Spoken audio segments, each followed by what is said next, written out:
Gamergate 2 EXE in a nutshell? And you climb into someone's personal social media. Accolon is so based. I'm really glad to see more people posting him in different places. He used to be a WoW content creator, and he would focus a lot on, like, lore in the game. And then I think he started talking about, like, more broad topics, and I'm really glad to see him doing well. And you climb into someone's personal social media and start actively attacking that person. When you celebrate layoffs at a studio. Excuse me? Let's hear what he has to say before I reply to this little nugget. Because the game that you don't like didn't do that well. You're crossing a line into... No, we're not. Dude, we're not. Like, bro, people are not celebrating layoffs from studios that are beloved. People aren't out here celebrating layoffs. If From Software suddenly announced that they're being laid off, gamers would be in uproar over it. He's Why right. the hell are you laying off? Losers lose, is what he's trying to say. Of course, people are going to celebrate the demise of losers. How could you not celebrate the demise of losers? A super successful studio that continues to deliver game after game after game, just banger, banger, banger. I wish people in the gaming industry would just take a step back and quickly examine the landscape that you have built. Because, Mr. Mark, you built this. We didn't. So let's quickly touch on the title for tonight's stream, shall we? Gamers didn't start this war, but we're ending it. I love it. Back in 2014, gamers were happy. We were playing our video games. Game developers were superstars. We're talking Blizzard at BlizzCon would walk out on stage and you would have 3,000 Blizzard fans screaming their lungs out because Mr. Mike Morhaime is stepping on stage. You would have Chris Metzen going, for the Yeah, this is another disenfranchised, disillusioned, former World of Warcraft main player. Like, I cannot relate to this enough. I really can't. God. And people would be yelling, for the Alliance. People would be yelling. Game developers were superstars. You were worshipped by us gamers because you were the guys that were making the games that we love. And people still look at guys like Miyazaki and Kojima that way. They do. And then after The Last of Us, Neil Druckmann was that kind of guy, right? A bit more of a pretentious example, but he was there. And so there are still people that do this, but it's just not the same ones. I mean, Yoshi suddenly, P? Yeah. a lady by the name of Anita Sarkeesian steps up on the plate. And she starts calling every gamer out there a racist, a homophobe, a misogynist, an evil person that shouldn't be allowed to play their video games. And rightfully so, gamers go, wait, what? Racist? I don't even have time to attend KKK meetings. What the hell are you talking about? Yeah. I'm trying to kill some There's a raid that you can't go there. You can't burn the cross. bosses, and now suddenly I'm a misogynistic racist? I don't know what's going on here. And gamers rightfully assume that the developers will just laugh this off. Would just sort of go, never mind. But suddenly, gamers see Anita Sarkeesian as being invited to all of these conferences where all of these game studios are. Game studios are suddenly very, very aware of toxic masculinity in video games and setting up all these programs to get rid of the toxicity in their own. I remember when this happened. This pissed me the fuck off, bro. And like, remember we watched all those trailers yesterday? It's like games used to be made for guys and now they're made for everyone, which means that they're made for no one. They're just fucking cringe and boring now. Like, it's so fucking annoying. Like, I really, like, do you want to know the real truth? If you are making a video game and your video game has dragons, swords, and wizards in it, we're your audience. It's me and him. That's it. That's the real audience, right? Now, there are other people going to play the game, but you're talking about the core audience. That's us. Video games, And Zoe Quinn is paraded by the gaming 6 industry girls. as this voice for reason. And funnily enough, the gamers again think, okay, well, the media must have our back. These guys are gamers just like us. Oh, no. Yeah, these are advocates. No. Gamers would wake up to find that, oh, shit, the media has turned on us as well. And we're just being raked over the coals as everyone just worships at the throne of our Anita Sarkeesian. And then she finally admits, she doesn't even play video games.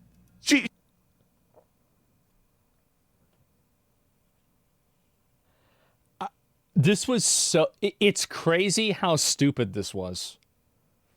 It really is. Look at this fat bearded loser complaining about DEI in video games. I'd rather be a fat bearded loser complaining about DEI in video games than be a unemployed loser that got fired from my video game job because I wanted to put DEI in it.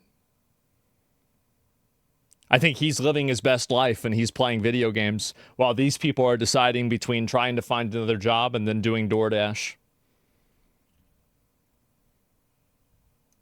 She doesn't play video games. She admits, loud, proud, on video. This was never about video games. This was always just about society and social change. Yeah.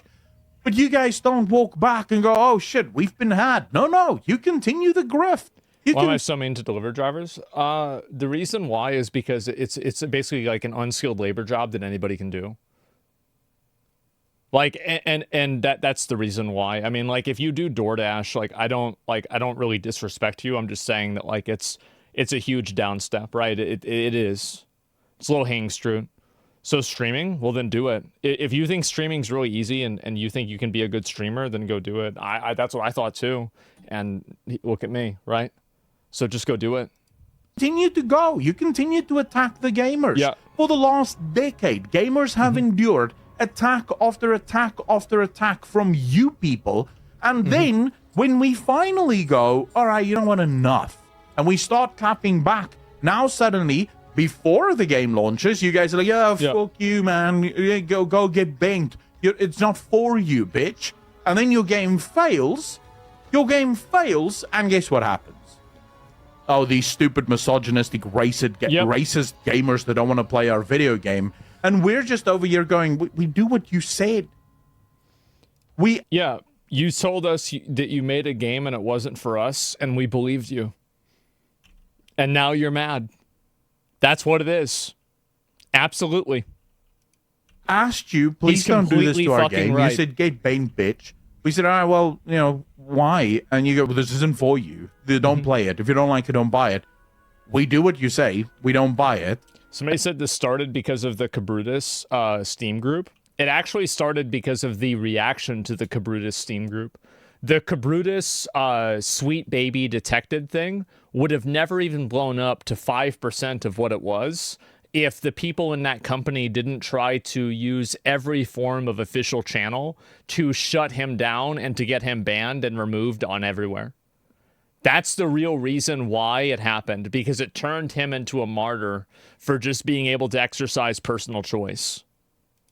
And now suddenly we're the racists for not wanting to play the game that we said we don't want to play, and you said go get banked. We get banked, and now we're still to blame for this bullshit? Mr. Mark, we didn't start the war. We were happy with our video games. We were happy to hang out in Discord channels and just play games and have fun and nerd out over the most benign bullshit. We were happy to try and come up with that one build that could one-shot things. This made us happy. We didn't want to be part of this culture war. You drag us into it every single bloody cycle. Every single time a new game launches. Yeah, every time there's like a political or social event, video game developers try to always use that opportunity to make comments about these social events or these topics with games.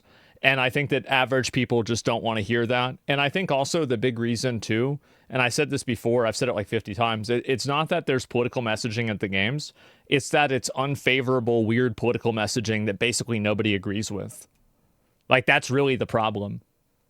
There's Metal Gear Solid was all about politics, but it's because everybody is united in thinking, a military industrial complex is bad. Yeah, exactly. It's refreshing to hear it's such base. Yeah, exactly. Like they have the data and they just ignore it. They do, but the people that are ignoring it are having their studios shut down, and they're going unemployed. And I think that, you know, again, a lot of people blame me for that, and I want to say in response, you're welcome. I'll keep doing it.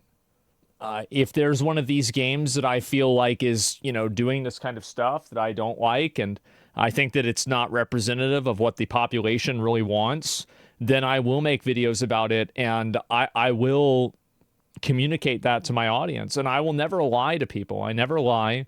I never misrepresent things. I show them for what they are.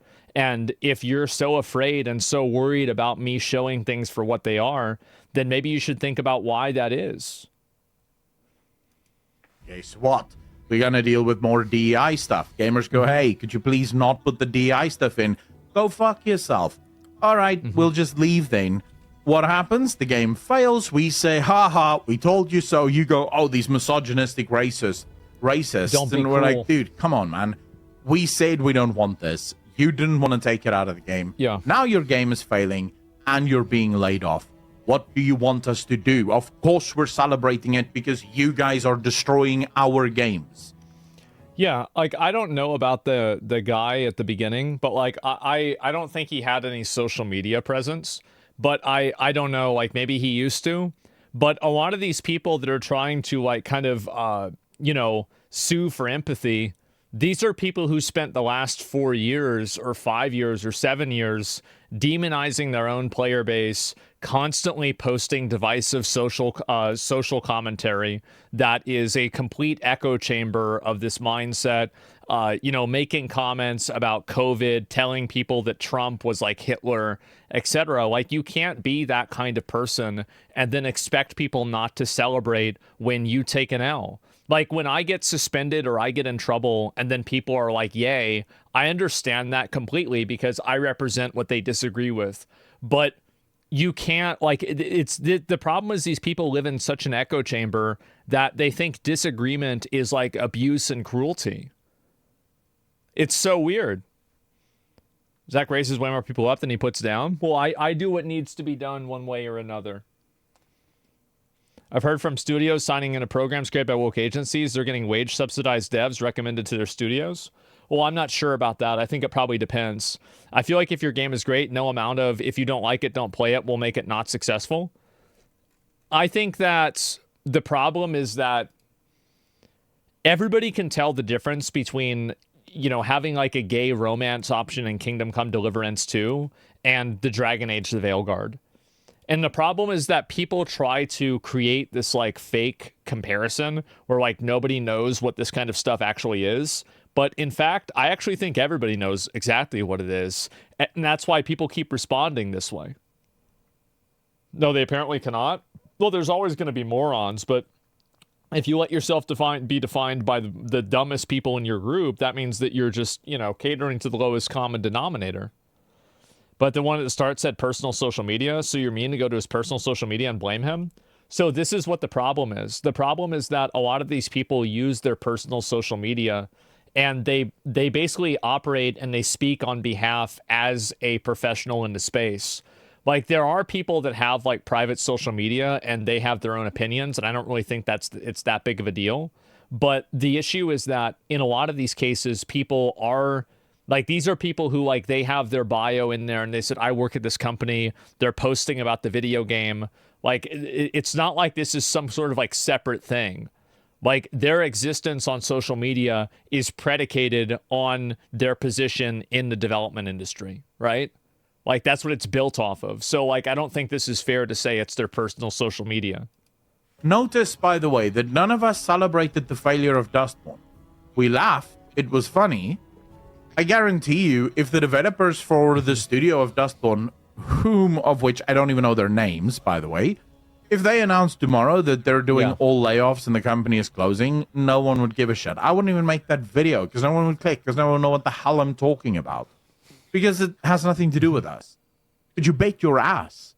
When EA announces that they're laying off the BioWare team that worked on Dragon Age the Veilguard, we're celebrating that. Yep. Why? because at least... Well, if you had a piece of shit in your house and it was making the house smell bad, wouldn't you want to get the piece of shit out of your house? And like once you got it out of the house, you'd be happy. Like, damn, now it doesn't smell bad anymore. Would you? Well, I mean, I'd shut the door, I tell you that. There's a couple less people in the industry destroying the IPs that we care about. Uh-huh. Yeah, no, he's completely right about this. And I think this is absolutely 100% based rant. Absolutely 100%. And everything's sexist, racist, homophobic. Yeah, and you have to point it out to everybody. Yeah, I just think that people like this are just, you know, it's tired language. And we didn't start this show, I was going to finish it. Yeah. And I think that players now, and I think you can see this happening with games like Avowed, for example, is that Avowed is like, you know, a pretty mediocre game, right, I would say. But a lot of the negative publicity and the negative press about the game really did affect it in a bad way. And I think that that's what's going to continue happening. And I think players are realizing that collectively we can make the perception of games and kind of hold these developers accountable for doing things that we don't like. And the way that you hold somebody like this accountable isn't by harassing them or something like that. It's simply by communicating your ideas to a broad public, and then the public will then see the ideas and they'll be like, well, you know what? I fucking agree with that. That's true. So that's what I think is going to happen in the most cases, right? Is like, I mean, if you're worried about people showing content from your game and then making a decision based off of it, then you should be thinking about why that's the case in your game. It's like insulting your clients is a bad business strategy. Who knew? Yeah, exactly. And people will continue celebrating game layoffs. They will continue having this happen. And you can cry about it and get mad about it. But just know that if you cry about it and you get mad about it enough, you just might be in my next video.